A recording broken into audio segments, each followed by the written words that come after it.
Arriving at any big airport can be confusing, and Mexico City is no exception. Airlines servicing the new Terminal 2 are Aeromexico, Continental, Delta, and LAN Chile. You're arriving on any of those airlines, you'll be arriving at the new Terminal 2. As soon as you clear the glass doors through customs, you'll see that there's baggage people that can help you out. You can only take your cart as far as just before the glass doors there.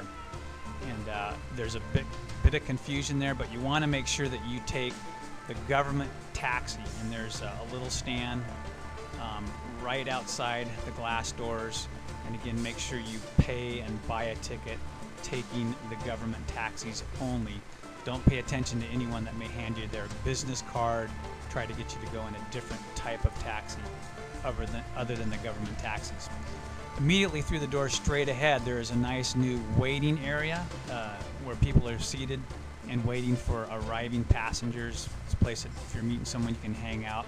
Also, there's some fast food places like Carl's Jr.'s, which is immediately to your right as you exit the glass doors. Just past that, again to your right, there's also a Starbucks coffee through the right side. Directly across, there's places to change some money, and there's also a Flaps restaurant and bar, which is more of a sit-down place. If you have more time to hang out, that's not bad, and that's straight through the glass doors immediately directly in front of you. Baggage-wise, again, make sure that you use the guys with the carts, and you'll see them standing around. You want to make sure that you pay those guys probably about $2 to $3 per bag, per piece. So if you got a couple big bags, you should be paying them $5 to $6, which is a nice tip for those guys. On the upper level of the new Terminal 2, there's some fast food places to eat. There's some Italian food. There's a sushi place, etc. On that upper level, the ticketing area, a nice new place to grab a quick bite if you need to grab a quick bite there, or if you're exiting through Terminal 2. Also, there's a new train that services both Terminals 1 and 2, and this is taking the train from Terminal 2 to the older Terminal 1. It leaves about every 5 minutes between, and you need to be a ticketed passenger. Make sure you have your ticket, boarding pass with you to take that train in between the two terminals. Again, it leaves about every 5 minutes. And they will inspect your luggage as well, so be prepared for that on either end. There's security folks between the two terminals. If you're arriving in the older Terminal 1, again, you're going to go through some glass doors after you push the red light and green light buttons. And immediately outside the glass doors, again, you'll see the folks, the porters for the luggage, and they have these little insignias on there, the Union logo on their carts, and you're going to pay these guys $2 to $3 per piece of luggage. You can't take your carts that are free inside the terminal past the glass doors, just past the glass doors there. So you'll find these guys located around. There's also plenty of places to change money at Terminal 1 as well.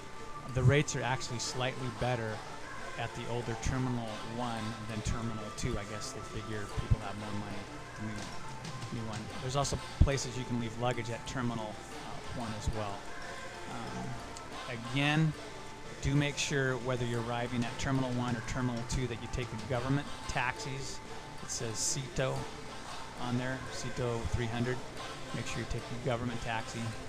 Places to meet in Terminal 1 include the Burger King and also Wings Restaurant, those will be located out to your left side as you exit through the customs area and through the glass doors. There are several hotels just immediately outside the airport, including the Camino Real Hotel, which actually has a sky bridge that goes right across to that from the airport, from the Terminal 1 area. And there's also some less expensive hotels adjacent to the Camino Real which I believe used to be called the Marriott Hotel there at the airport.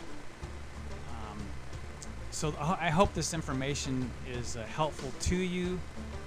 It's a big city with over 23 million people in Mexico City, and a little bit of information can go a long way, especially if you don't speak Spanish. Hopefully this has simplified the process in arriving in the Mexico City airport for you. If you have any questions, especially about international adventures in Mexico City or other places in Latin America or Asia, I'd encourage you to get a hold of us. Our company is called GoTrek, and we have a website that you can find. It's at www.gotrek.com. Good luck and have a great flight.